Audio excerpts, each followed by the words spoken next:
be recording this conversation to share some of my wonderful friends with you who I so graciously, I reached out to them, and every single one said yes, they would participate over the next 4 weeks, Monday through Friday, as we encourage you. And you know me, I'm a word nerd. Celebrate, guide, connect, which provide hope. And so we're celebrating you for showing up today. We're celebrating your resilience in this unprecedented time. We're celebrating my friend John today, who will be giving some inspiration to you. He's always extremely inspirational to me, so I know he will be inspirational to you. So John, hey, I'm going to introduce you, then we'll get going here. So John Oleary lived through worse than most can imagine, actually worse than what we're going through now. At age 9, a fire exploded and burned 100% of his body with a 1% chance to live. 1% chance to live. He fought extraordinary odds. He endured, persevered, and survived. Largely because of others, he emerged, served, and now he inspires millions of people around the world. John now lives to share the life-giving lessons from his story and the hope that it'll help spark the extraordinary possibility of your story. John, welcome to Rhythm and Resilience. Michelle, it is an honor. And the introduction you wrote was beautiful. In particular, the fact that you said John survived, endured, and thrived largely through the help of others. And so I just want all the listeners to know right now, you're not about to hear an interview about a guy bragging on how great he is. I am going to brag about how great life is and how, in my mind, great God is, the universe is, one another is. But we are intended and made to be our brothers and sisters keepers. And so I am the result of a whole lot of people working for a cause far greater than themselves. And here we are today having this conversation. So I'm honored to be part of it. John, gosh, it's hard to believe we met about 10 years ago. Is that crazy how time flies?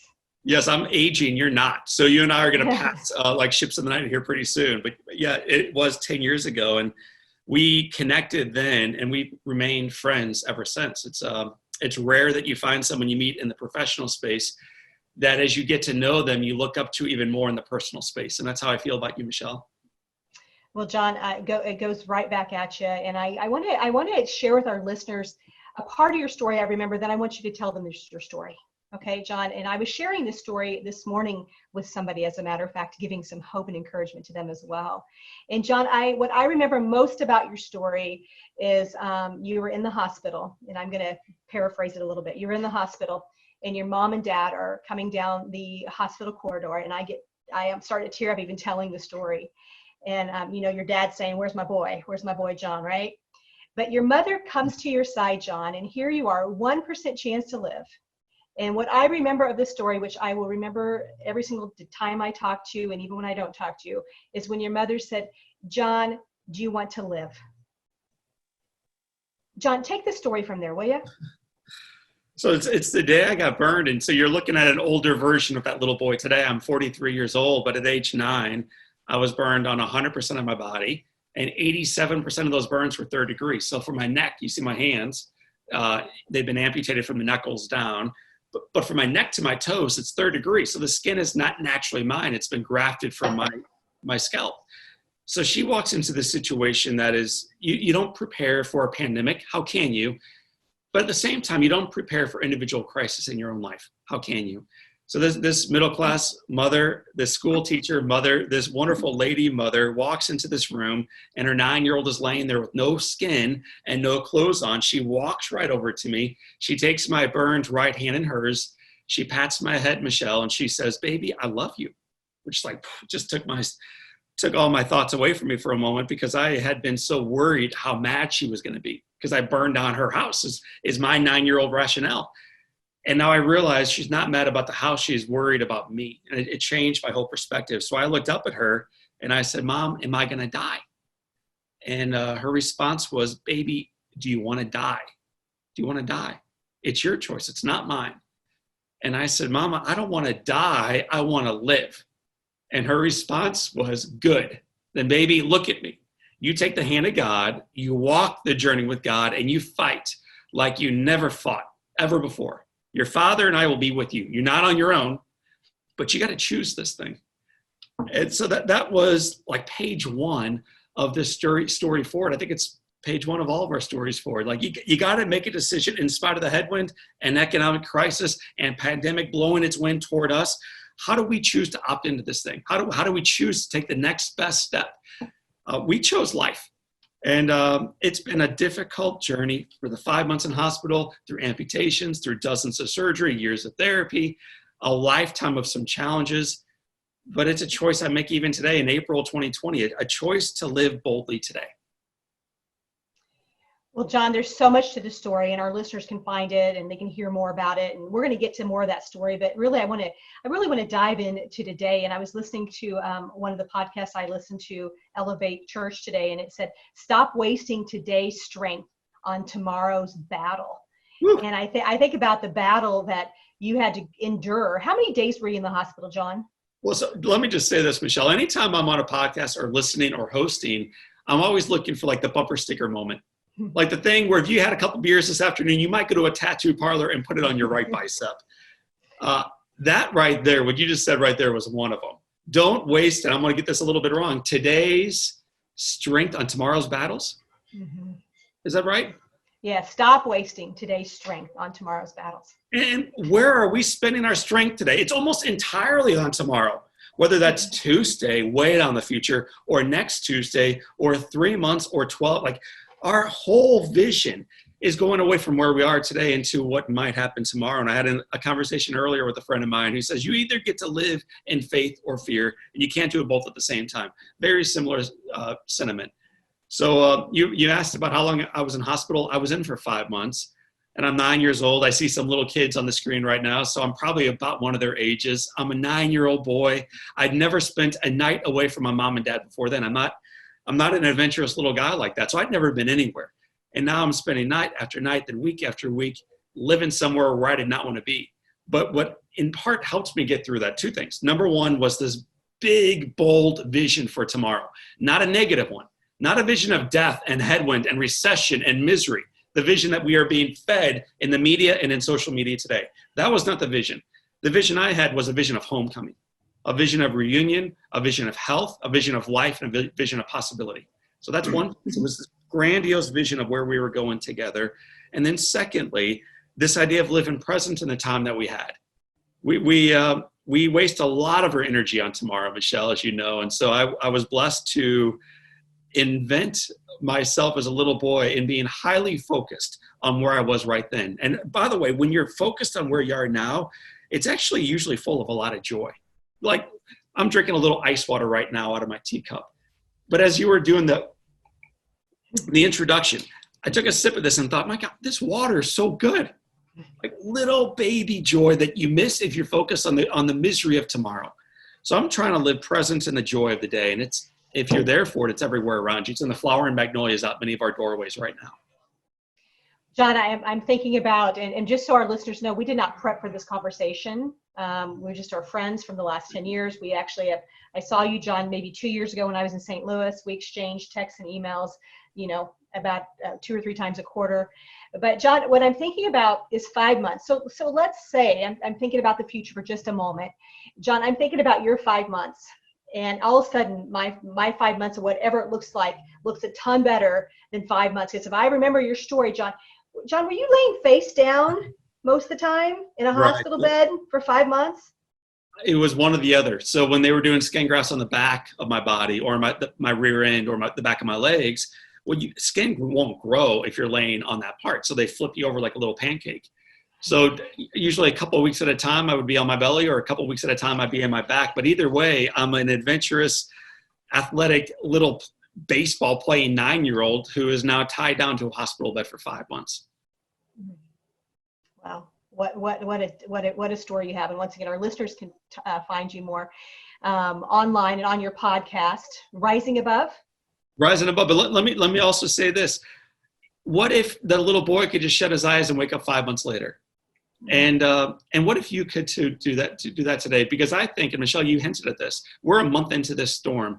I think in 4 months, we're on the backside of the storm clouds. I think there are additional storm clouds to come. I don't know what they are, and you don't know what they are individually. Who knows the future? But we have this moment right now to kind of imagine ourselves being 4 months out now from where we are, and imagine what lessons we've learned through the previous 5 months of storm dancing. And my greatest hero in my life was my grandfather. He was a World War II veteran. He's a farm boy. He became an attorney. Before he did that, he fought in the Pacific in World War II. He married his sweetheart, just like the greatest generation story. But I remember he told me one time, because I read Tom Brokaw's book, The Greatest Generation. So I was grilling my grandpa about this. And his response was this: John, what made us the greatest generation was not that we endured the Depression or that we went off to war. What made us the greatest generation is we never forgot the lessons we learned along the way. So Michelle Robbins' family and followers and listeners, I think there's something to be said about this storm that we are enduring right now. 1 month in, maybe 4 months or so to come, who knows? What lessons are we learning that we can put into play in our businesses, in our finances, in our spiritual life, in our emotional and health life, that we can use to redeem the situation, to make us far better versions of ourselves once the storm cloud passes? What can we learn right now during a very painful season so that we can become the next greatest generation? It wasn't the Depression or World War II. It was the fact that they were redeemed through these situations. They were made better and bolder because of them. Without a doubt. One of the questions I did kind of think about preparing was kind of, what was your biggest struggle before COVID? I'm curious, what was the biggest challenge you had before COVID? It's the exact opposite of the one today. My biggest struggle before COVID was busyness. I'm a motivational speaker. I travel the world. I'm an author, podcast host, do a lot of shows on television and radio. And in my spare time, I'm a dad of 4 little kids, and I'm a husband of 1, and I'm a son of a mom and dad. I have their pictures all over the screen right behind you guys right now. My dad has Parkinson's disease. He's had it for 33 years. My mom is his caretaker. They're my heroes, but they need my help. And so it's managing all these responsibilities and feeling like I don't have enough time in the day. And now, Michelle, it's the exact opposite. I have lots of freedom and lots of time. 33 consecutive dinners at home. I haven't had 33 dinners with my wife in more than 13 years. And I'm sad about the loss of work and the loss of the ability to travel the world, doing really what I feel called to do. But I'm grateful for a period of time that I have been forced to slow down and not miss what is directly in front of me. And so I was telling a friend recently that a lot of people are referring to this as Groundhog Day, just Groundhog Day. And my counter to that was, yeah, I get it. But Bill Murray also learned how to play the piano during that time. Bill Murray also learned French during that time. And Bill Murray also learned how to become a much better version of himself during that time. So we can all complain away these days and talk about how crappy everything is, and your neighbors will nod their head and agree with you. Everybody will. Or we can learn the piano. We can learn guitar. We can learn a new language. We can call friends we haven't spoken to in years. We can write a love letter every day to a new friend. There's opportunity to become a brothers and sisters keeper right now in a marketplace that is building walls. So I just think this can be a period of time that you would not have chosen. It has chosen you, and what do you want to do with it? My dogs were saying hello because they were green. They were high-fiving you, John, on that. John, it's so fascinating to hear you say that. And I actually had a feeling you were going to say that one of the gifts you got was time right now with your families. And speaking of the piano, by the way, John is an amazing piano player, despite not having his fingers. He's amazing at it, and I wish you had a piano in that room. We put you up on that. So, John, when you think about resilience, I like to say that we have to find a rhythm so we can have resilience during this universal reset. Because I do believe we're resetting on many levels. I know I'm resetting. I would say what's kept me up a few nights the last few weeks is am I going to have the courage to shift my life the way that my heart's calling me, versus just going back to the same old.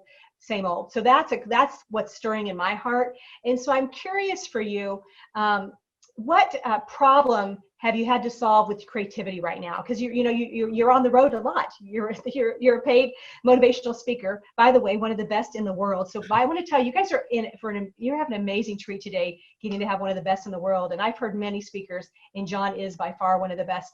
So how are you creatively solving some of the problems you have with your business? I'll answer that by stepping into it kind of sideways. The first, I always build my life and my calendar around what matters most. And so the first thing I got to figure out is, how do I solve the problems that are happening at home? So last night I brought my mom and dad dinner. I dropped it off, scooted across the doorway, and we had a nice hour-and-a-half conversation, me about 10 feet away from my heroes. And I'm busy too. Even during this time of COVID-19, I don't have time for that, except life's too important not to make time for the things that actually matter. So we make time for things that actually matter to us. So I got to hang out with my incredible mom and dad last night. And if you ask any other questions around them, I'll just start openly crying because they are amazing people. The reason I was 42 seconds late for our interview for this is because I went home today at 11 o'clock and homeschooled my kids for a little bit. My little Grace is 8 years old. She has blonde hair and purple rimmed glasses. And as I was ready to run back to your interview, she says, "Dad, will you play me in ping pong?" I don't have time for you, Grace, to play you in ping pong, but we made time. And so it's creatively saying yes to the things that matter most so that you can also live a life that actually has meaning long term. And so I'm practicing now what I want to live into 5 months from now, Michelle. Your original question was around business, though. I have 7 colleagues I work with, and primarily our revenue stream is from John O'Leary being on the road, speaking at large conferences. I don't know about you, but you can't even get together with more than 2 people these days. So it's not, the stadiums are not full anymore. So how do you pivot an entire business model that was built one way into a way where you remain highly committed to keep everybody employed? So I'm not trying to just endure this. I want to grow through the season, and I want to keep wonderful ladies and gentlemen employed during a season where everybody else is furloughed. I really want to keep them gainfully employed. And so we are pivoting dramatically into digital media, into webcasts, into coaching, into things that we'd never done before because we were too busy speaking. And now we have a lot more time to create high-level content that is available online through our studio channel. We're creating a whole new television show, actually.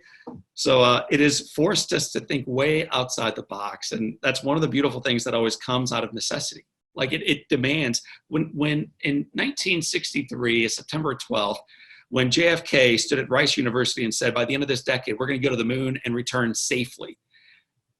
Many of the alloys weren't even invented for the shuttle mission yet. The vast majority of the technology that would take them to the moon and back weren't invented yet. But the vision was set that this is where we were going. And so sometimes when you just put a flag way out there in the distance and you say, people, that's where we're going.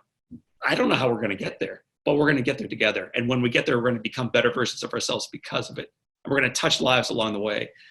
That's the greatest challenge we face, but I also think it's the greatest opportunity in our business and in our society right now.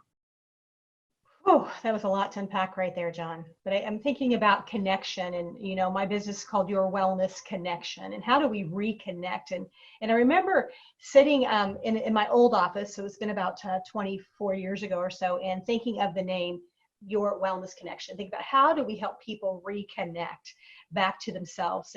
And boy, are we having time to do that now. What are some things you're doing differently today to reconnect at a deeper level? John, I know you're a man of faith. I've witnessed it. I hear it every time we talk. Is there anything you're doing differently in this time? Let me tell you what I'm doing during this time. And some of it's new and some of it's just lessons learned along the way. But I think part of the wisdom of those of us who've been through real challenges and come out maybe even stronger because of them is hopefully you don't forget. And so if you've been through cancer or bankruptcy or a painful relationship that went sideways or whatever it might have been, we can become resentful and irredeemable, like just kind of remain in the gutter. Or you can learn from what happened to you, choose not to go back that way, but also choose to grow in compassion, faithfulness, gratitude, connection to the things and the people that matter to you. And so some things that I've been doing for years now, Michelle, whether the sun was shining brightly on me or it seemed like it was buried behind clouds, is I wake up about an hour before anybody else in my family. It's in my family, that's pretty early. So I'm up about an hour before anybody else. I make a cup of tea or coffee. I learned this from you, a big, huge jug of water. And I go outside, whether it's 67 and sunny or 31 and frigid. And I sit there with a journal and I wait for the east clouds to break. And then on the eastern horizon, there's always this moment. And it's when the sun cuts through the darkness. And I get emotional even thinking about it. Like the whole world is dark. The Wall Street Journal and nobody else has a clue what's going to happen tomorrow. Nobody, don't kid yourself. They don't know. And then to the east, and it's a miracle that happens every morning if your eyes are trained to look for it. The light cuts through the darkness and the miracle of light returns. The miracle of opportunity and hope and promise returns to your life. And so I capture that every morning with my own eyes. I have a journal in front of me and I make a list of things I'm grateful for. Sometimes that is a prayer. Sometimes it's a list of names. Sometimes it's a love letter to a parent or to a spouse or to a neighbor. Sometimes it's recognizing how incredible nature is. I mean, it's so incredible. And yet in the busyness of life, how frequently we miss it. And how most of us this year have captured the essence of spring, something you probably haven't really noticed since you were a kid. So I begin every day gratefully and prayerfully, essentially on my knees, looking east, saying, why me, God? Why me? And I make a list of it. I track it. And then when I struggle, Michelle, I read back through those notes. So that for me, that's been very helpful. One of the things that came out of that was in 2017, I started making a list of things I was grateful for my wife. In marriage and partnerships, with roommates, with kids. I see a couple kids in the background. People can grind on you. Even the best among us can be ground on by the people we are supposed to love the most. And I find the people we are supposed to love the most are the ones we take most for granted. Almost always, almost universally. So in 2017, on January 1, I wrote my wife a love letter, acknowledging how frequently I missed the things she was doing for me and how I did not want to miss it today. And then on January 2, I did that again. And January 3, I did the third time and then the fourth time. And I never told her what I was doing. I just kept a year's worth of journal entries for my wife. And then on Christmas morning that year, December 25th, 2017, I gave her this big fat leather-bound journal of love letters and movie tickets and airline tickets, napkins from a cocktail date we had out together, like little milestones together throughout the season of life. And I'm the worst gift giver. I gave her a red dress one year that was totally wrong. I gave her a lawnmower one year that was totally off base. Like I give her the worst gifts. But that year I gave her this awesome gift that she could not only read that day, but when we struggle in marriage, she can go back to and be reminded of how loved she is. So the cool thing about gratitude is it not only opens your eyes to what's everywhere around you, because it's there. You don't have to see it. The headlines don't, but it's everywhere around you. The other thing it does is it reminds you when you are struggling how good your life was and how good it is and how good it can become again in the future. So John, I believe everybody here is thinking, gosh, you know what? I think I want him as my husband. So we might just give some, I'm getting some amens on that or Mark, in case for you, Mark on the phone, we take him as your wife, but how do we show more gratitude? It's interesting. I started to practice this year, December 28th, 2019, and I'm using the 5-minute journal app. Those people that are in my practice have heard me talk about it, but it's a 5-minute journal app. A couple reasons why. A, it's always with me on my phone, and then B, I have horrible penmanship, and I'm sitting here complaining about my penmanship to you, John. I have no idea how your penmanship is, and I like to be able to read it later, and I have trouble doing that. And so Dr. Maria might understand that, being a physician, and you're just thinking so fast. So I can read it later, and I actually did it today. And one of my gratitudes today was, and what was going to make today great. So it has 3 questions in the morning. What are you grateful for? What are you going to do to make today great? Which I think is as important question. And then an affirmation. And one was have a great conversation with you and inspire our friends here and give them hope. The whole message I like to always share: celebrate, guide, connect, hope. We share that on my podcast, Small Changes, Big Shifts. So John, thinking about the word hope. What are some words of hope somebody's given you during this time? Jeez. Thank you. I love you. I see you. You're not alone. Your work matters. I've been amazed, Michelle, as I'm sure you are as well, at how many people reach out to me randomly and say, I bet this has been a hard time on you. You know, like my business is almost like the cruise lines. Like if you hear like they're not sailing, well, neither are the speakers. They're not sailing either. And I love the work I do. I don't do it for the money or the affirmation, but to get affirmation from whether they're executives or they were custodians working in the back of the room at one of your events, that's probably the most meaningful letter I've received from a custodian currently between work right now who connected with me in San Diego, and we remained connected for 4 years. And this guy said, man, I bet this is hard for you. I wanted you to know that your work matters and it will return. So I think affirmation during seasons like this is really important for all of us, even those who seem like they have it all put together, because none of us do. Yeah, none of us do. You know, one thing, I'm actually at our lake house right now. I stepped out of my practice for 2 weeks. I also watched my practice go from being, you know, a best year ever to about 30%. And my partners were there, and it was like, okay, well, I could step out for a bit. Plus, you know, don't want to be that person that is sharing COVID. So I'm on day 9 of 14 days of isolation right now. Fortunate enough to be at Table Rock Lake. I brought my home computer with me. I got a little light here, got a little Preo in the background to make my stage. And John, it has been a fascinating season. Our friend Tom Hill says, "Be fascinated, not frustrated." And so that fascination and the stress of having to, you know, watch things shift. And so, you know, I love the word shift. So John, what words of hope are you giving? Hmm. Like one thing I'm doing is I actually brought with me about 100 note cards with stamps already. And so I sent out 100 notes. I actually walked the 1.5 miles to the post office today and put them in the box with gloves, by the way, just so you know, and then walked back. So that's one thing I'm doing is I'm taking time to jot a note. Yes, it's not great penmanship, but it's from my heart. So, Right. so what kind of hope are you sprinkling intentionally?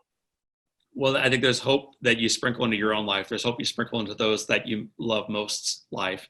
And then there's hope you sprinkle into the universe of people that you don't even know if you'll ever meet them face to face, but you want them to be encouraged that their life has value and that their best days are in front of them. Michelle, in 2018, the stock market was at historic highs. Unemployment was at historic lows. So these are two bellwethers of how we're doing as a world. And 1.5 million Americans attempted suicide.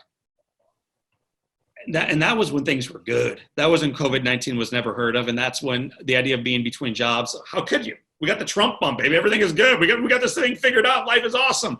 1.5 million of us attempted suicide. And so what I'm highly aware of these days is how much encouragement and love and affirmation and togetherness is needed in a world where we are being told and mandated to build higher walls. And so I'm doing my very best to knock them down, personally, but also professionally. I have a bit of a platform, so we have a nice following. And so I'm using that every single day to provide encouragement, to provide a face that I hope is loving and reflects possibility, to answer questions, to reflect possibility.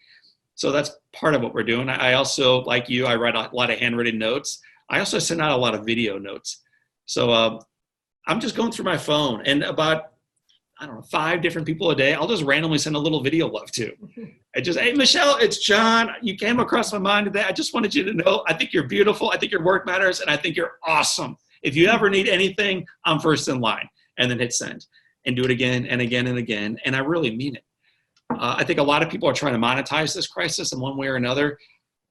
I'm trying to weather it, but I don't want to make money on it. I just want to get through it together. And I think people will remember, for those of you who are operating your own business right now, maybe you're struggling, they will remember the people who are investing in them and not asking for anything in return. So I'm just trying to love people and be an encouragement. First, to the guy in the mirror, he needs it too, but then to my little ones. I have 4 kids who are scared right now. I have a wife who is working part-time and trying to figure out, how do I work part-time and manage homeschooling 4 kids? I've got a father and a mother who are at risk of COVID-19 at a high level. My father's lung capacity is very weak, and my mother has her own health issues. So I'm trying to love those closest to me, but also trying to reach out to neighbors. We're all trying to get through this thing together. It's odd that a crisis would affect all of us, and yet this one has. And so for those of us who have the means, I think we should actively seek to be difference makers in the marketplace, looking for it. Anybody can lock their doors and hide away. I think we are called somehow, in one way or another, to actually unlock them, open them wide, and say, let's do it together. Let's do it together. That may not be bringing people wildly off the street, but it might mean when you go grocery shopping or you order online, that you think of ways that you can send canned goods out to marketplaces that are starving for it. I have a little brother named Travion. What we know about those who live in some of these environments is that PTSD is rampant in these communities, that a lot of the dads are coming home and a lot of abuse is skyrocketing, that a lot of these kids get breakfast and lunch at school, and now the schools are closed down.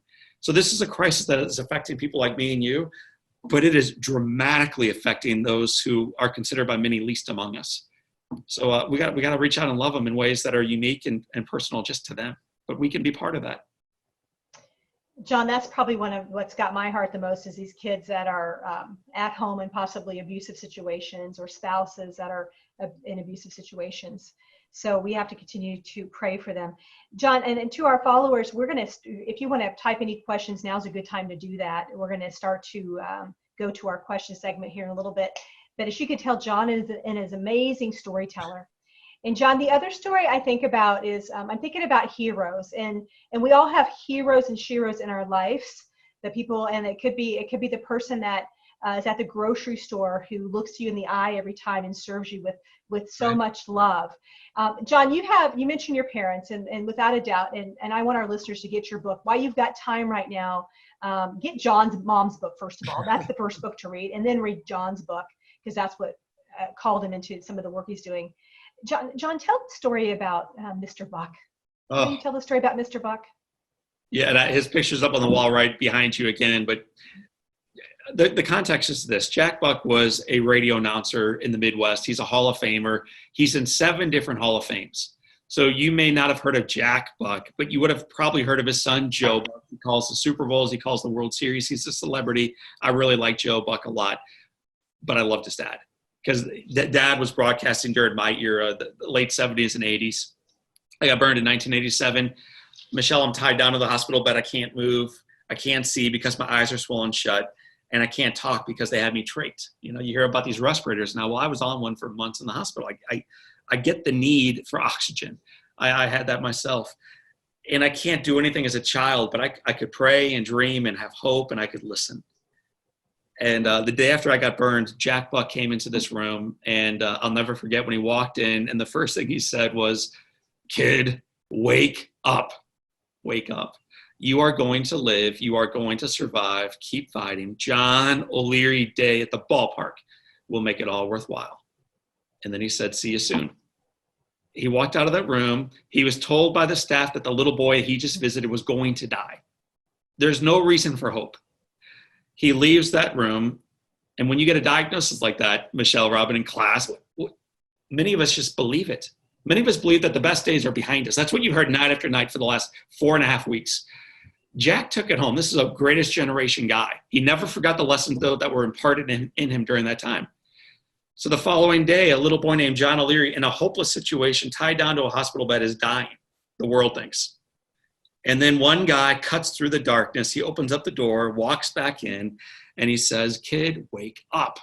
Wake up. You are going to live." And it's a much longer, more beautiful story than I think we have time for. But this man considered he kept those visits going for the 5 months I was in hospital, every day visiting me. When he left eventually for spring training, he would send the football Cardinals at the time in his place.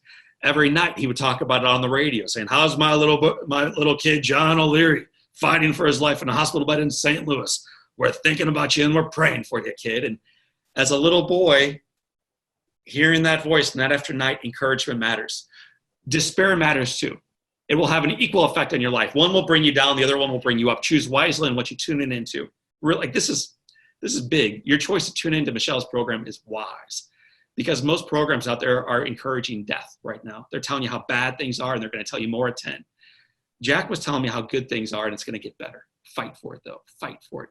We fought for 5 months. Eventually, he taught me how to write, again, by sending me baseballs. Every baseball came with a note that said, "Kid, if you want a second baseball, all you have to do is send a thank you letter to the guy who signed the first." So this man not only kept the promise of John Oleary Day at the ballpark, he sent me a baseball, then a second baseball, then a third baseball. And by the end of the summer, he sent over 60 baseballs to a little guy with no fingers, teaching him a little bit of penmanship, Michelle, teaching him how to write again, teaching me how to move forward into life again. And long story made shorter, when I graduated university, he sent a package and a note, and inside the package was the baseball that he received when he went into the Hall of Fame. So here I am, a 22-year-old college drunk finance major with no clue what to do in my life. And this Hall of Fame human being sends a little nobody named John Oleary. Nobody's ever going to hear from that guy, teaching this little boy that his life had value, given probably the most priceless possession he had away, and never told a soul about it.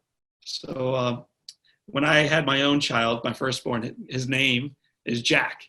We named him after someone who imparted love on me. And listen, you don't need to be a Hall of Famer or a business owner to radically change somebody's life. You mentioned the grocery checker. Like, the way they look into your eyes can influence how you feel downstream from that day.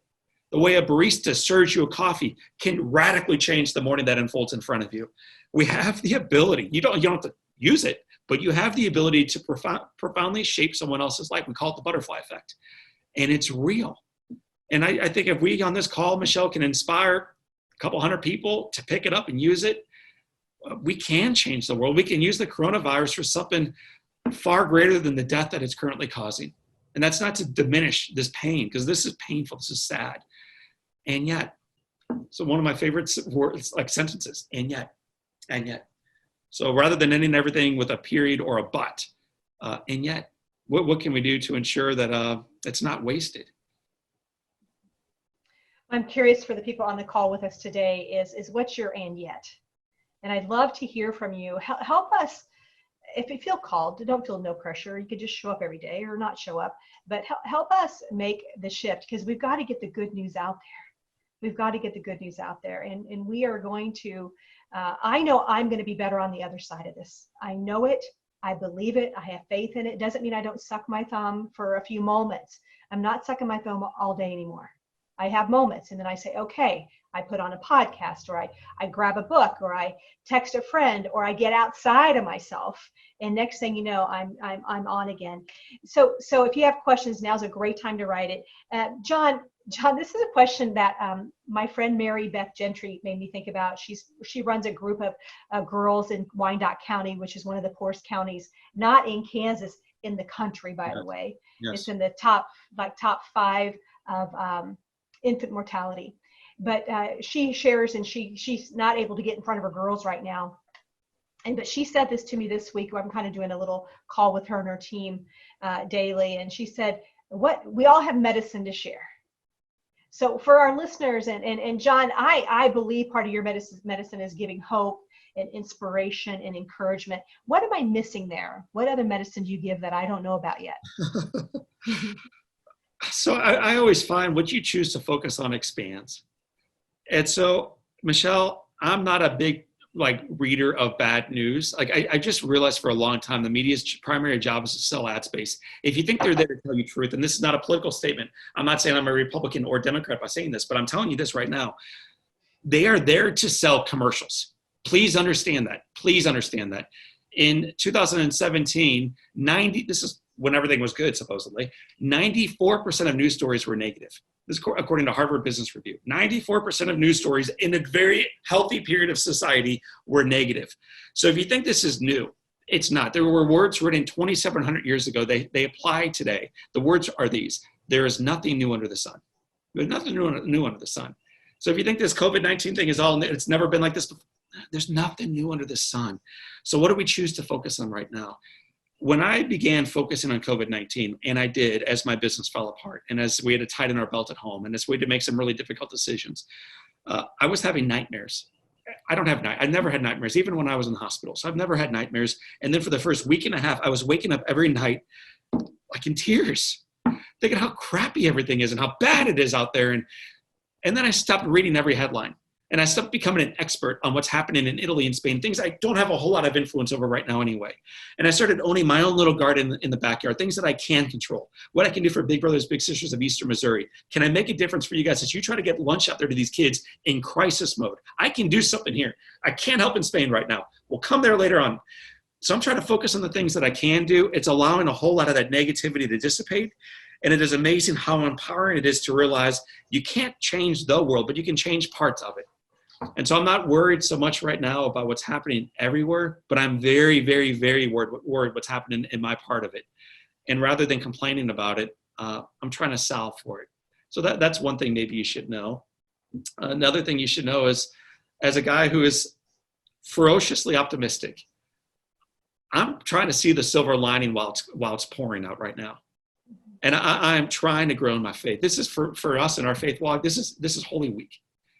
This is a week, in other words, about a God man who enters in as a champion of the people, and by the end of the week will be crucified. He'll die, and yet within 3 days, the tomb will be empty, and he walks out, redeemed. And so it reminds me of these wild rides that we take in our marriages and in our singleness and in our partnerships and in our life and in our health and in our 401ks and as society. And yet eventually in my faith walk, the tomb gets emptied. The rock gets rolled back and the sunlight returns. Like that just gets me through some really, really, really difficult, dark days. I know how the story ends. So I don't need to be overly negative as we endure the Good Fridays that get us toward it. So that's also helpful for me. And maybe the final thing is, like you, I'm pivoting in full tilt. You mentioned the book On Fire. We've got another book coming out in a month. It's called In Awe.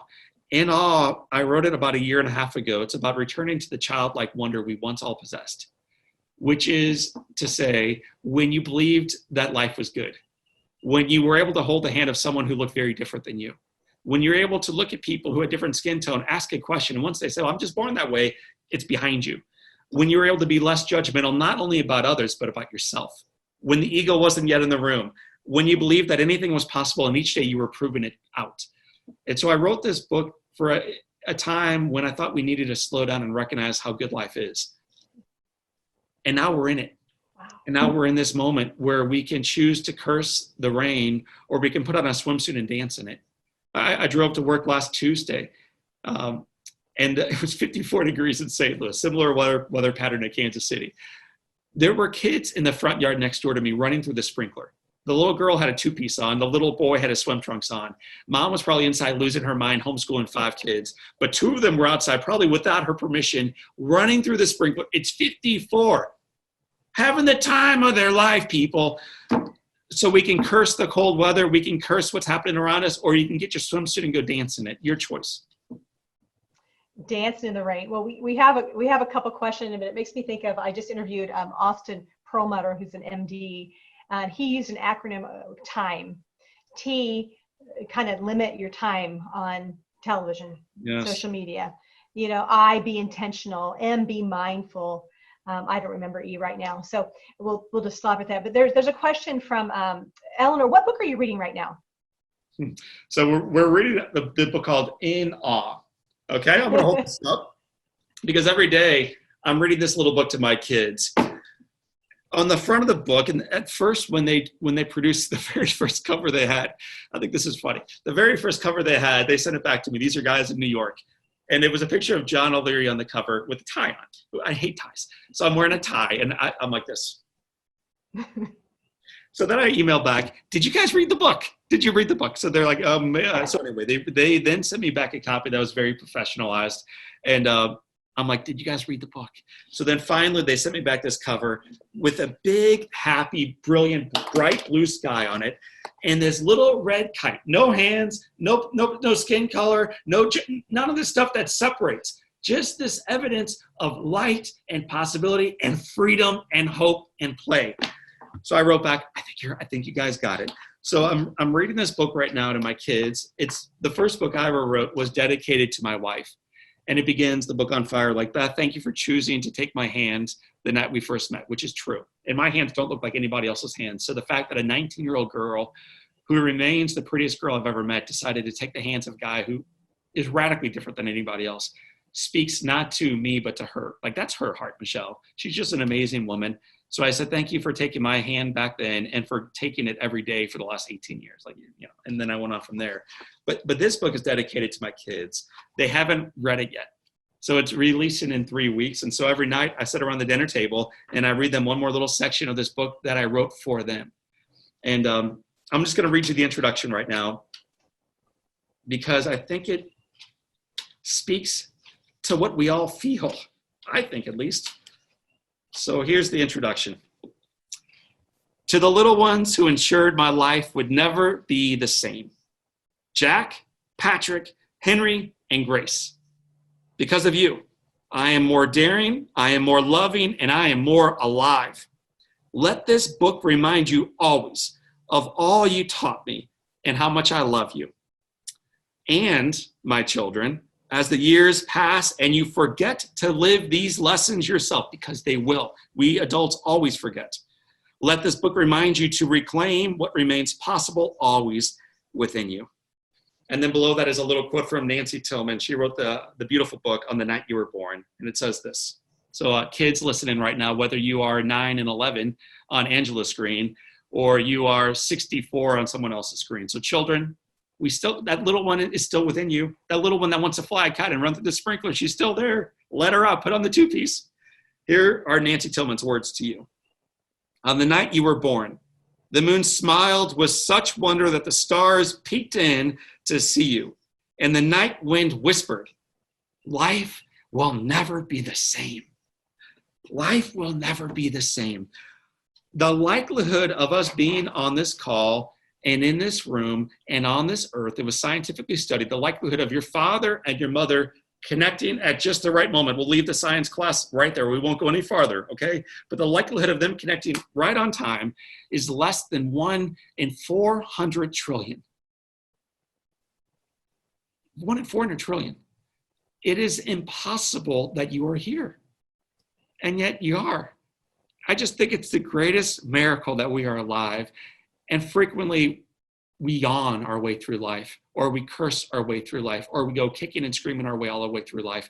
And so my ask of you today, regardless of what you're about to do next, is to go through life in awe of what it remains in front of you and remains within you. Like we're treasured gifts. Please don't forget it. It will change the way you feel about COVID-19 and everything else happening around you. John, we have about 9-10 minutes left. We've got a couple more questions. So you know, it is real. COVID is real, and people are losing their lives over it. What's the best way to comfort friends? I always find history seems to support me in moments of crisis. So there's 2 things I've done personally and seen done effectively historically. Number 1 is the power of presence. I became a hospital chaplain in 2004, almost like on a dare. So I just got to hang out with kids for 3 years who were struggling. And if I tell you any stories, I'll lose it. So I'm not going to tell you any of those stories right now, but they taught me how to live. They showed me an old guy what courage looked like. So what I also learned from them is how inarticulate I am, but in the ability just to come along someone and be with them at their bedside, be with them in the waiting room, be with them in a cafeteria, and just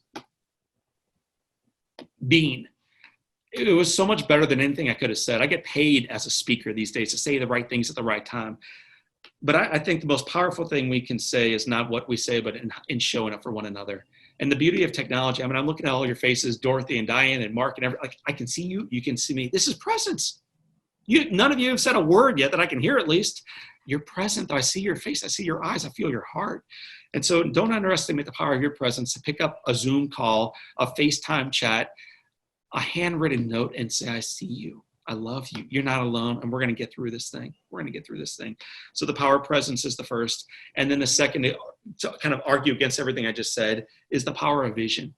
Winston Churchill is one of my heroes, and I'm an American, but the UK, there's a phenomenal history they have.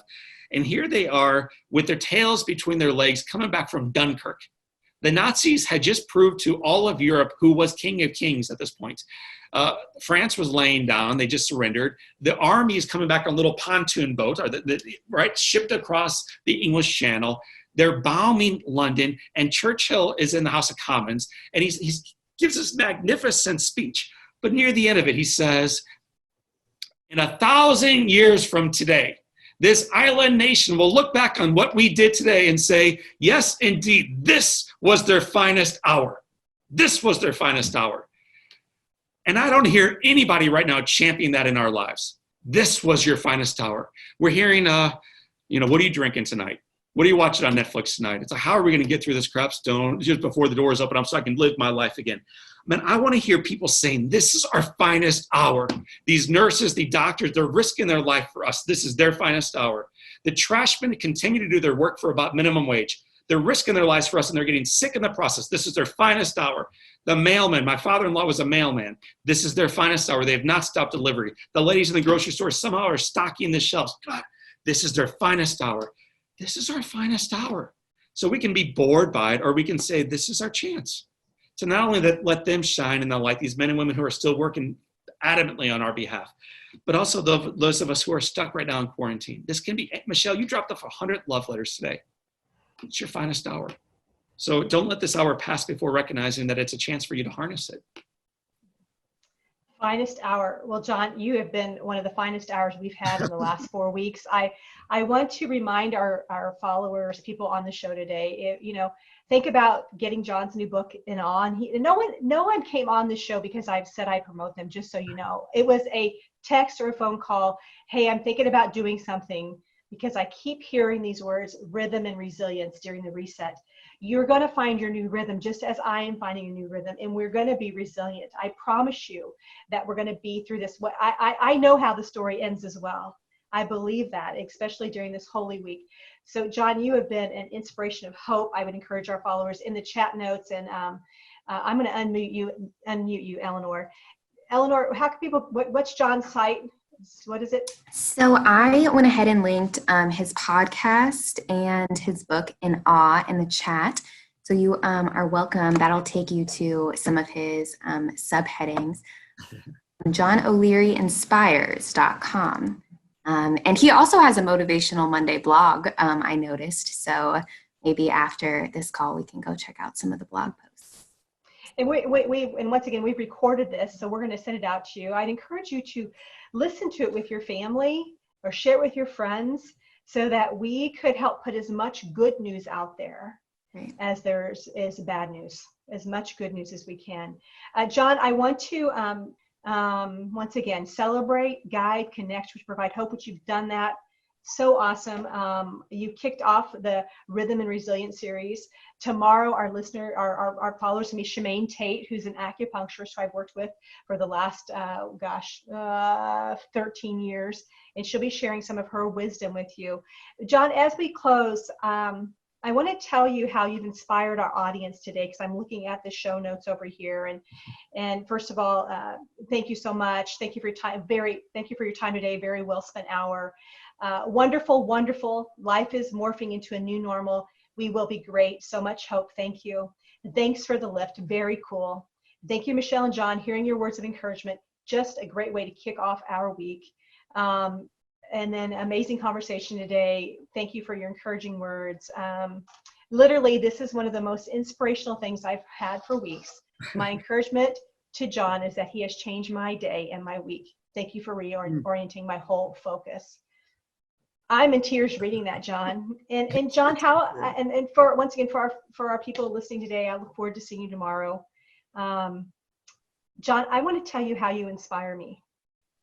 One is you always show up. You take my calls no matter what it is. I'll be flying through St. Louis and I'll text you. You'll respond back. You surprised me when I was in St. Louis last time and I stopped by your office and you were supposed to be out of town. And I got lucky and you weren't. And you were there. Not only were you there, but you brought breakfast for your team and I. I just want to tell you, thank you for being a living example of somebody living out God's wisdom on earth today. And it's so awesome to spend Monday with you on Holy Week. So I love you. I see you. And I appreciate you. Michelle, thank you. And for the listeners, let me just drop a little encouragement. Two things. One is, if you ever visit readinawe.com, we have a little, like a daily challenge to see hope. And so consider checking that out, readinawe.com. I saw some kids in the background, and they're the kind of activities, in particular for those of us with little ones at home, that they and we might benefit from. So if you go to readinawe.com, you might enjoy that. And then secondly, like Michelle, I'm here to serve. So whether you sign up for the newsletter or podcast or whatever else, like if you ever drop me a note, I'm the one that responds back. So I'm Michelle's friend, and through that, you are her friends. And if I can ever serve you, we are intended to do life together. So I see you guys up at the top of the screen. And for those of you listening, you are following a phenomenal leader in Michelle Robbins. So Michelle, thank you for your light. I've followed behind you for a long time, and I'm grateful for it. All right, you guys, marching orders, go out and spread the good. What is your medicine? Send me a little note in this, and we're gonna we'll post this on social and share in there. What is your medicine? How can you share the love today? Okay, blessings to all of you. We're gonna do this. All right, bye everybody. Thanks, John. Thanks, Michelle.